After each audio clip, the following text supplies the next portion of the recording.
What is up, guys? It's your boy Brad Spira, aka the Half Court Guru, and today we are going to be talking about the 2017 NBA MVP award. So let's get right into it. At number one, we have Russell Westbrook, who has been on an absolute tear the whole season. Westbrook has been a savage when it comes to the media's comments, as he has not held back at all, as well as his gameplay has by far spoken for itself. Westbrook is averaging a triple-double, and his current stat line is 31.7 points per game, 10.5 rebounds, along with 10.3 assists. The Thunder are currently sitting in the 6th spot in the Western Conference with a 40-30 record, sitting 16 games back of the top leading Golden State Warriors. They finished the 2016 season with a 55-27 record and finished 3rd in the Western Conference. But of course, as we all know, Kevin Durant, the superstar that was drafted by the Seattle Supersonics and decided to join forces with Stephen Curry and the Golden State Warriors in hopes of finally winning an NBA championship. This has came to quite the surprise, as many people thought if Kevin Durant stayed, they would have an excellent chance of beating the Warriors. So to see him do this was quite the change. I do want to present one stat that is brought to us by NBAMiner.com, and I think this really sums up a huge importance of this category. Russell Westbrook is currently leading the league in clutch points, which means with 5 minutes or less in the game, and including overtime, Russell Westbrook is the NBA's leading scorer. The reason Westbrook is not my 2017 NBA MVP is due to the fact that the Thunder are just in no contention of winning the NBA championship. The MVP of a team should be able to lead their team, help their coach, make it to the finals. That is the definition of a true MVP. The most valuable player on the earth should be able to bring you to the championship. And honestly, Westbrook just is not in that position this year. Despite the crazy season he is having, history will be broken, but Westbrook will not be winning the MVP this year.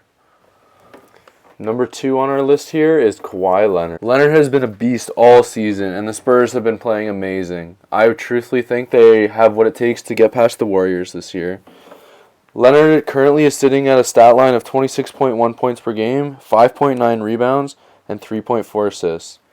In Popovich's systematic, very methodical approach to the game, to average that many points is incredible. The Spurs are currently sitting 2.5 games back of the first-place Warriors with a 53-16 record. The 2016 season saw the Spurs finish at 67-15, and who were 6 games back of course, the Warriors.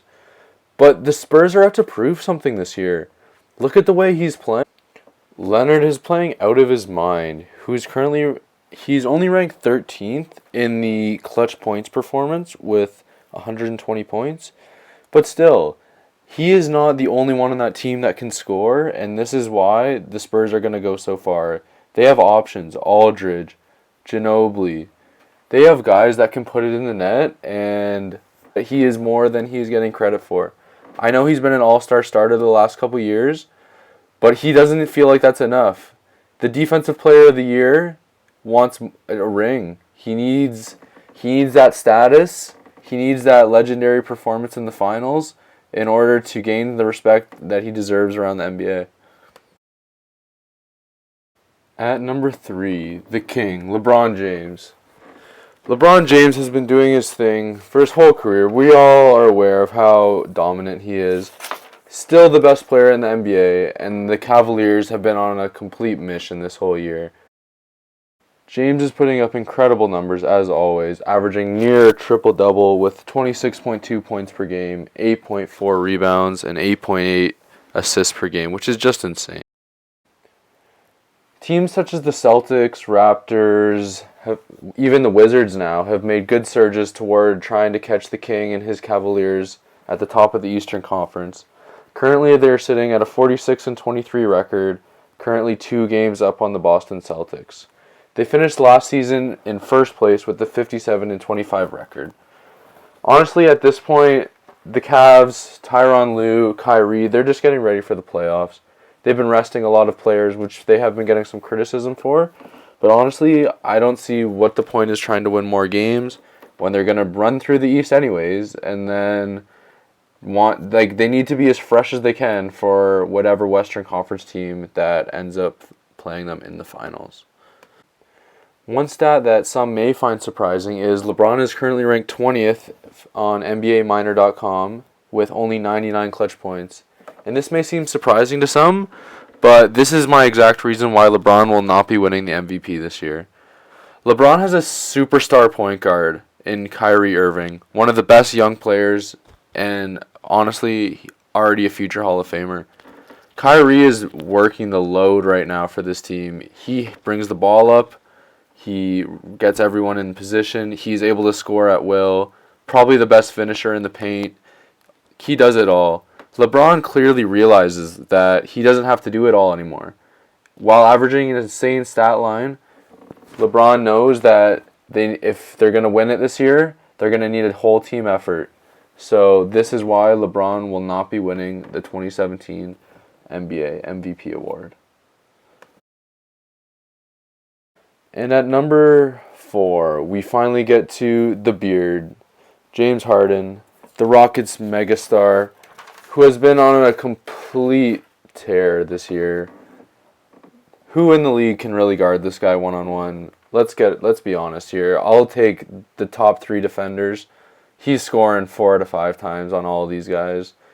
This guy cannot be stopped. 3-point range, assists. He's got the whole package. It's really insane what Harden has been able to do this year. Averaging an insane 29.2 points per game, 8.1 rebounds, and a very high 11.2 assists. He has been in the zone, to say the least. The Rockets are currently sitting 3rd place in the Western Conference with 49-22 record. This is only 7.5 games back of the Warriors. Last year, the Rockets finished in 8th place and had a 41-41 record. 32 games back of the Warriors. This is insane. With the new addition of Coach Mike D'Antoni and moving Harden to the point guard has really changed the dynamic of this Rockets squad. This has complemented both the Rockets winning as well as Harden's newfound point guard playstyle. Only ranking 15th on NBA Miner's list of clutch time scoring at 113 points. Harden he's not only scoring this year. People would accuse him of being a selfish player who is only looking out for themselves, not playing defense. Maybe in previous years, but this year is the opposite. Harden is constantly looking for his teammates, making no-look cross-court passes to open teammates such as Lou Will, Eric Gordon, and Ryan Anderson, who have been shooting the lights out all season. Harden is my favorite for the NBA MVP. He has been on a mission all year. The Rockets are in a great position to have home court advantage throughout the playoffs, and I think they will do very well in giving whoever they play in the playoffs a good run for their money. So it is clear to me that James Harden, the beard, he's going to be the MVP. The numbers don't lie, you know. You could argue that Westbrook is having a monster season as well, but I just have to look at the difference being the success of the Rockets franchise this year. From coming from the 8th position and barely making the playoffs last year to challenging the top contenders this year, I think the award needs to go to Harden. So I want to thank you guys for tuning in. It's your boy Brad Spira, the Half Court Guru. See you in the next one. Peace.